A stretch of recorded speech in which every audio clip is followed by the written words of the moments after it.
Ladies and gentlemen, it's now time for the Darren and Carolyn Humanity Show. Here's your host and your hostess. Let's welcome Darren and Carolyn.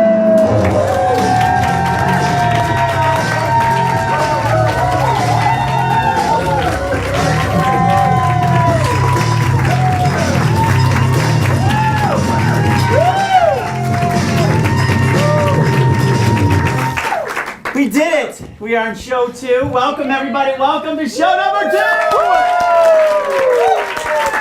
Oh my gosh. Well, without further ado, ladies and gentlemen, let me introduce to you my co-host, my friend.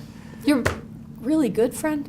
I'm sorry, my co-host, I my flew very all the way good over friend, here. an amazing woman, brilliant, beyond means, all means. I like her. A woman at 45 whose sex drive is higher than the Eiffel Tower. Oh, I like Ladies her. and gentlemen, give it up for Dr. Carolyn Smiley! Here we was are, good. and look at that. Holy mackerel, you got some going on. Yeah. Okay. We had a wardrobe malfunction, but it was fixed. This is fixed. Yes, I love This it is because fixed. our photographer has now become our wardrobe guy. So let's give it up for He Marcus fixed it. out there. Thanks for fixing me. Some of you don't want her to be fixed and you want her just to roll them on out. Right, baby. Roll out the sisters. Yeah. But we're not going to do that. Okay, so guys, We're not going to do it. I'm just going to Take it break. away. I know, I'm just going to break this because I want to discuss something. And okay. FYI, this is a true story. This shit is real. Okay, so we're going to get real right now. About 4 weeks ago, I met somebody. Yes. And I have to admit that I fell. We hadn't got together very often for whatever, you know. But they were the perfect guy for me. Yes, I said guy. Please do not adjust your television screens at this time. Beautiful brown skin. He had amazing, thank you. Thank you for all my brown skin people in the audience. Yay! He had a worked out body, he had gorgeous eyes, great teeth, and you know I love a great smile. I like him. He was the perfect I think I like him. package for me. He had a job and a car and a place. Of his own? Yay! And I have to tell you, I fell. I was even going to bring him today with us because that's how excited I was. I was like, hey, let's just bring him out and let's meet everybody all at the same time. And then I got this. Yeah, he said I was one of the... Right. Who does this? What is this? Yeah, folks, he told me he wasn't a texter, but let me just tell you 2 things. You're a coward and you're a texter. Looks like a text. Looks like a text. Let me just break this down for you, shall we? I don't know how to say it otherwise. I would have called you, but I'm just too embarrassed to do that. You should be As you embarrassed should. if you're texting me information like this. He goes on to say, I think I'm going to get back with my ex. Folks, they call him an ex for a reason. Absolutely. Wait, my favorite part, friends. My friends brought him out last night during our outing. Folks, if any of you, I'm not going to cuss, but if any of you bring out one of my exes to one of our soirees, We're not friends say anymore. goodbye, 'cause it's not happening, We're not all right? friends anymore. Then he goes on, we talked and decided to try to give it a try again. What did you talk about that you didn't talk about before you broke up? Because they didn't talk. And exactly. And last but wasn't not talking. least, I'm not sure it's the right thing. Help him out. Is it the right thing? Let me just tell you, it's not. You can't go back in time and start redating someone you were already with, had a big thing, and now you're over. You're over is over. Now, folks, hold on a second. I don't fault him for what happens. We cannot Never, blame people never, for who they never. fall in love with. It's not about what he did. It's how he did it. So I just want to say to all of you, if you've got important information, put down that texting crap. Pick up the phone and call him. I would have respected you more had you called me. Absolutely. Don't text this And stuff. remember this, judge a person on their exit out of your life, not their entrance. Absolutely. Okay, so we're on to this. I have to ask you, well, how's your rack? That's funnier than, yeah, you know. I know. That's funnier than Marcus, we know. how's your rack? Because he This put it was back in. Totally unplanned. Totally unplanned, But we're it's talking fine. about random acts of kindness. And if you know the show, you will be understanding that what we're trying to do is get you to go out there every day and perform a random act of kindness for someone just because. My last random act of kindness was I'm driving down the street with my friend and I see a car in the middle of the street with its hazard lights on. All the cars going around it. Now this is not in front, it's in the middle of a freeway, okay? I don't ask you to be unsafe. But I pull my car over, my friend says, "What are you doing?" I said, "What, are you kidding me? It's someone that needs help." And so I run up to the window, I tell the lady, "Hey, roll your window down." And she rolled it down. I said, "Put it in neutral," and I pushed her car to the side. And when she looked at me, she said, "You're our angel." And I said, "Our angel?" And I lean over, and there's 3 kids in the car, one of which was in a baby seat. So for her that day, just like the guy in the tires from the last show, I was her angel, and this is what I'm talking about. So go out there, perform that random act of kindness. And you had a little surprise over the last year, which caused you to be forced to randomly act in kindness, correct? I love this story. You're going to love this story. All right, give it to us. Well, do we have a picture? What? Oh. I got to take this home with me. I got to take this beautiful, beautiful Miss Sophia, because she's royalty at my house. She is royalty. I got to take this beautiful baby home. I don't want to give the end. Tell Okay, the story. so December 27th, 18 months ago, my daughter worked full time, went to college full time, and she laid on the couch all day, and she said her back hurt. Well, about 1 in the morning, I looked at her and said, "Juliana, this is a little odd. I think we're going to take you to the ER. You have the flu." I take her to the ER, and I tell the people that sign us in jokingly, either she's got the flu or we're having a baby, ha, ha, ha, ha. And we go down, and they sign her in, and they diagnose her with gallstones. Terrific. They put her to sleep. They take her off to check this stuff out. 10 minutes later, somebody comes running after me and says, "You need to come down here now." Like, "Okay, is she okay?" "Oh, she's fine." Okie dokie. We open the door, and on the screen, there's a baby. And I'm going to throw this in because it's funny. 2 months prior to all this occurring, I told her that her breasts were entering the room before her. And I said, "Dear, you have to get on the treadmill." So I am so mean. I feel so bad. She worked out every day for 2 months because her boobs were big. Well, oh, shut up. So she got it honest, which is what we all thought. She's got it honest. So they say to me, they're trying to wake up my daughter, and they said, "You know, you're pregnant." She said, "I'm not pregnant," because she also had her wisdom teeth taken out 2 months before. And she said, "I'm not pregnant."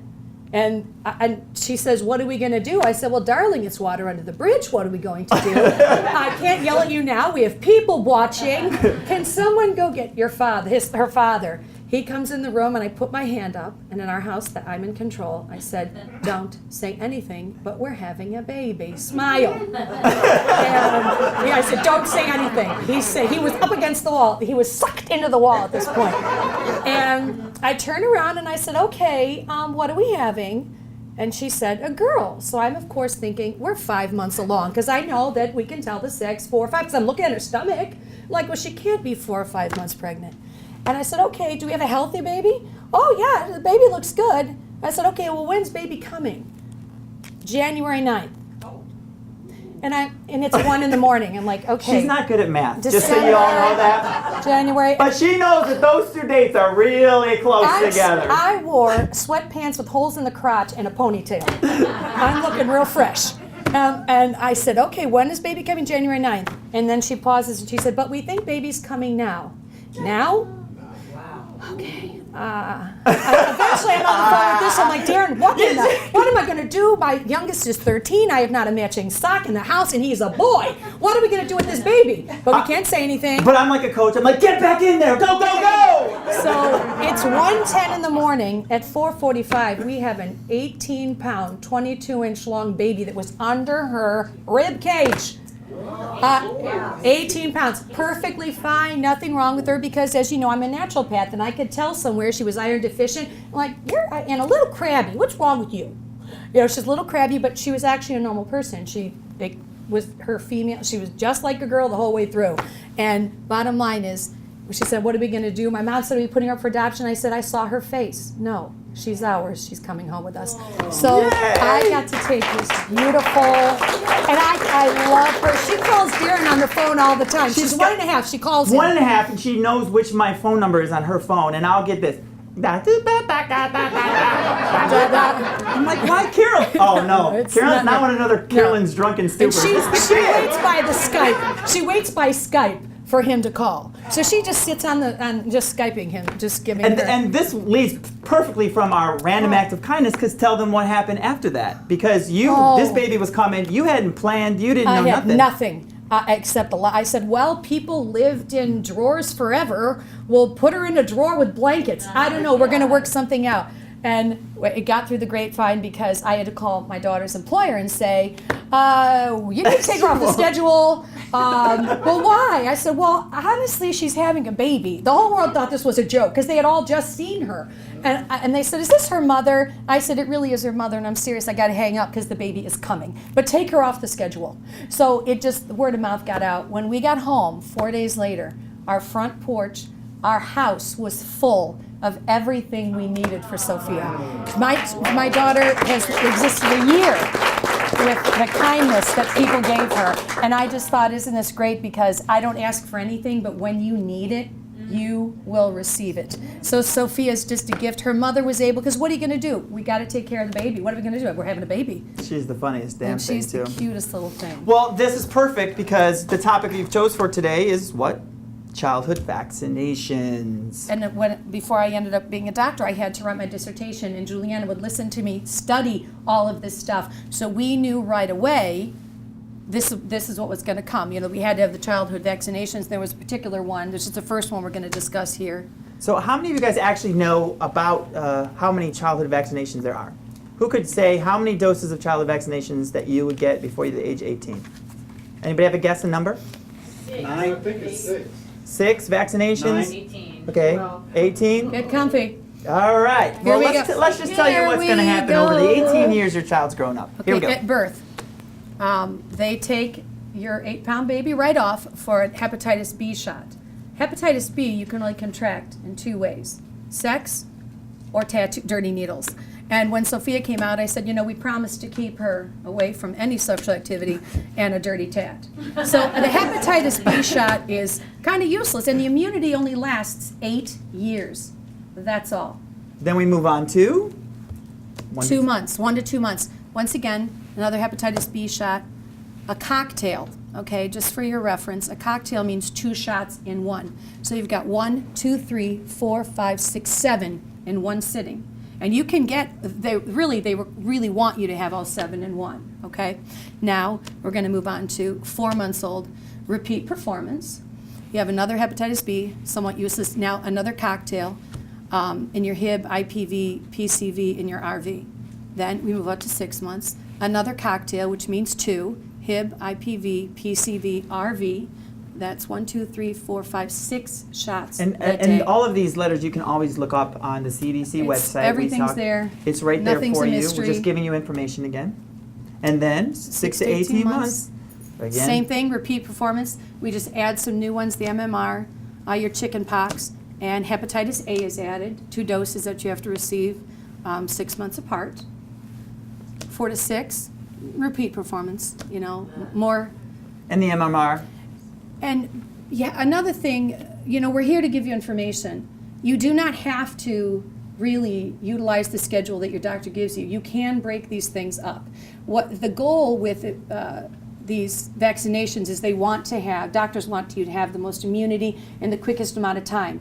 Not necessarily the smartest decision. And it is your right, your option, it's your kid to say, hang on, I want to break this cocktail up into 2 separate shots. Because there is a lot of mercury, there's a lot of thimerosal, there's a lot of toxins in here. All this information is available to you, by the way. You can't look it all up. Don't believe me? Look it Oh wait, up. there's more. Oh wait, 11 to They're 12 12 minutes. years Wait, old. yo, hang on, we're not Yeah. done. Oh yeah. More Let's get cocktails, and now we add the HPV 3-shot series. And a side note here, the boys are now receiving it at 9 so that they do not have anal warts. Darren, I won't ask you about your anal warts. Okay, I wanted to. Darren, no, don't ask anybody. We're not going to ask that. How many of you out there have? We don't want to know. We loved you before we knew. No more. Now here, you're 16 to 18. You're getting your meningitis shot.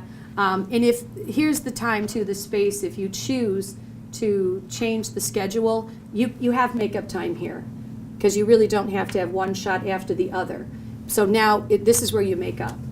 And then on top of that, you guys are including your flu shot every year, depending on when you start taking it. So over the course of Drum the roll, time, please. wait, hold on. We said 18, I think. 18, 6, 3. This is the number of doses that you'll receive 53. from the time you start to the time you end. And we wonder why there's all of these different problems, Speech autism, delay, speech lots of delay, and all that problems. stuff. Folks, come on, think about it. It's Be not wise. that difficult, really. It's not that really difficult thing. And we're not telling you to don't do anything. We're not telling you. No. We're saying be educated. Be aware. educated, know what you're giving your child, know how you're giving your child, what doses and all of that stuff. That's basically what we're out there trying to do for you guys. How you give these shots to your children And there's enough mercury in one of these shots for a 285-pound man in their diet not to inject. Think about it. For a 285-pound man, your baby is 8 pounds. Look up the ingredients. It's all on the cdc.gov. we It's go to all one of there. our favorite slides, and it's this one. And it just means don't do anything without the information to make the right decisions. Be aware. That's all we're asking. That's it. So, thank you. Now, of course, you guys are out there thinking again that I'm doing some voodoo. We know you do. So I wanted to That's why we show like you you. a picture of me on my last voodoo session. Just to get you guys pumped up. Yeah. All right, ladies and gentlemen, in honor of Dr. Phil, we talked about this last show. It comes time for Pimp My Products. Now, for those of you who may be, of course, asking what the heck does that mean, because you didn't see episode 1, I'm going to tell you. Basically, we feel that we want to give you stuff to help yourself, books to read, items and all that stuff out there for you. We make absolutely no money Not a damn from time. pimping our products. We Nothing. just love these products, okay?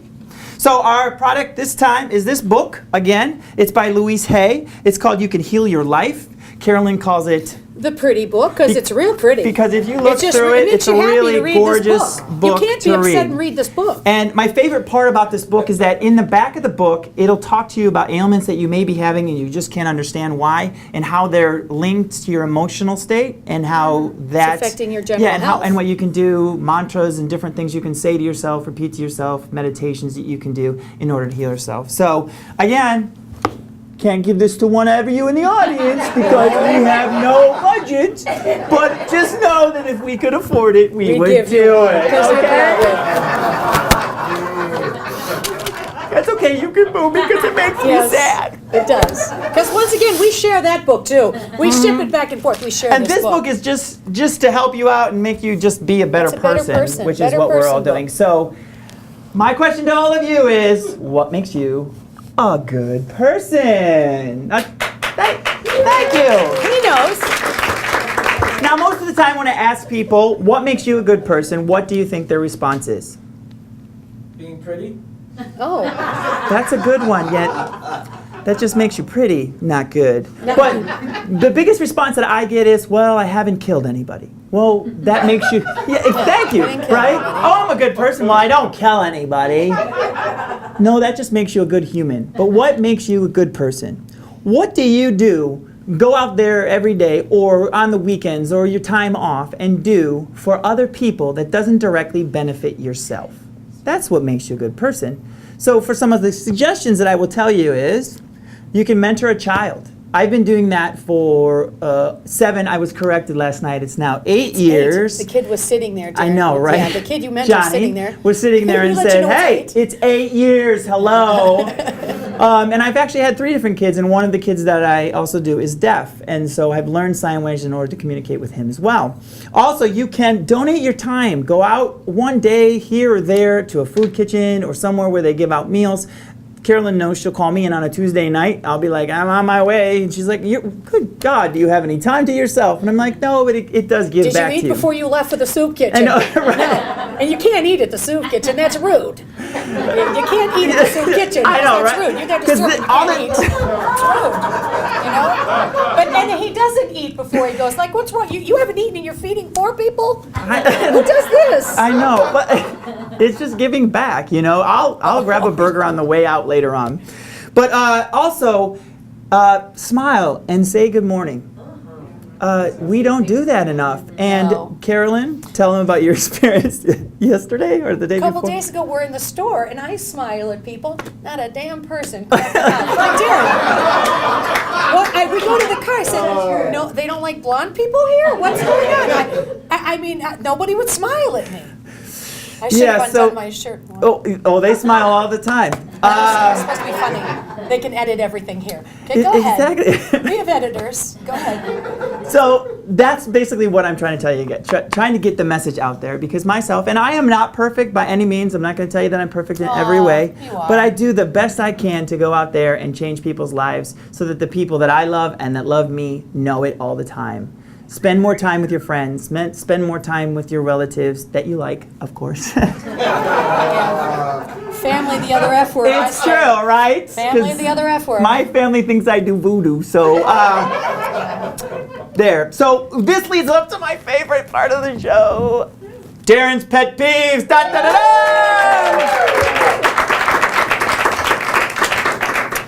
And today's topic is not good people, but bad people. We got those. And if you can't figure out who you are, We got I'm about to explain it to you. All right, I gotta get serious for a minute. Listen, if I pull up to a parking lot and I see the handicap zone and I see you skydiving out of your car that looks like this, you're not handicapped. We've all seen it. We've all seen it. We've all thought that, right? Every one of us. So then I go into a store and I'm standing behind you and you pay for your milk, cheese, and other products with your EBT card. And then you lay down a $100 bill for your cigarettes. Mm-hmm. And then you walk out into the parking lot and I see you jump into a brand new Cadillac Escalade. I'm saying one of 2 things are happening. Either A, your rich friend has just asked you to go to the store to get them a pack of cigarettes and you thought you'd do a little shopping yourself, or you're just not a nice person. You're taking government funds from other people who really need it. And that sucks. That's bad. That's bad. That's bad. That's bad. That's bad. Yeah, if I'm sitting at a Starbucks enjoying my little chai latte with double whip, and you sit down next to me and you pull a cigarette out of your pocket and you say, "Do you mind?" Yeah. Of course I mind. I'm not setting your house on fire and standing next to it while I'm drinking my latte, am I? No, so I don't expect to be breathing in your secondhand smoke. The other day I was driving on the freeway and I saw a giant bag fly out at me, hit the freeway and explode to a million different pieces. And I said to myself, that can't be a good person. And I said, I just wish, see if you agree with me, that you had a little button in your car. And when you saw a person like this, because you know that's not the first time they've done it, you could push They're a little. pros at that. You could push a little button, and immediately every single thing they've ever discarded that way would show up back in their living room. Wouldn't that be awesome? Thank you. All right, folks, I have a very exciting news for our second show. I couldn't give you the book from the first show. I couldn't give you the book from the second show because we have no budget. But wait, there's more. There's more. Oh, it's good. It's good. A very nice person, a very good person, my dentist, Dr. Ross Sheldon, was telling me something, and he gave us our, go ahead, Mike, go back to that one, our first audience giveaway. That's free, everybody. That's free. That's free. That's free. Now, what I was about to say was Dr. Ross Sheldon said, hey, what are you doing? And I told him what I'm doing. He's the guy that keeps my teeth clean and bright and shiny. And he said, hey, why don't you give these out to your audience? So today, ladies and gentlemen, our first audience giveaway,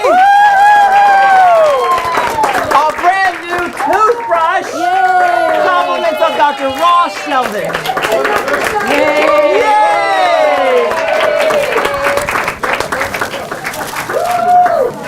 Oh, how we like those guys. We like them, we like them. He was trying to be here today, but he's redoing his entire office. You guys, there's a card in there if you get a chance to and you need some dental work. He is the man. He'll try to save your tooth rather than just yank it. That's what I love about you, Ross. So thank you very much for doing that. Well, ladies and gentlemen, this concludes our shows 1 and 2. Our first 2 shows are in the bag. You can contact us if you have any questions, comments, or concerns right up here at Darren, Carolyn, SaveHumanity.com. You can come and see both shows there and all of that stuff. And ladies and gentlemen, it's time to pimp my show. Just like I pimped all the products. You got to make a dime somewhere. You can't sell books. And I want to say, is this goodbye? Not if you donate, folks. So come on to my website.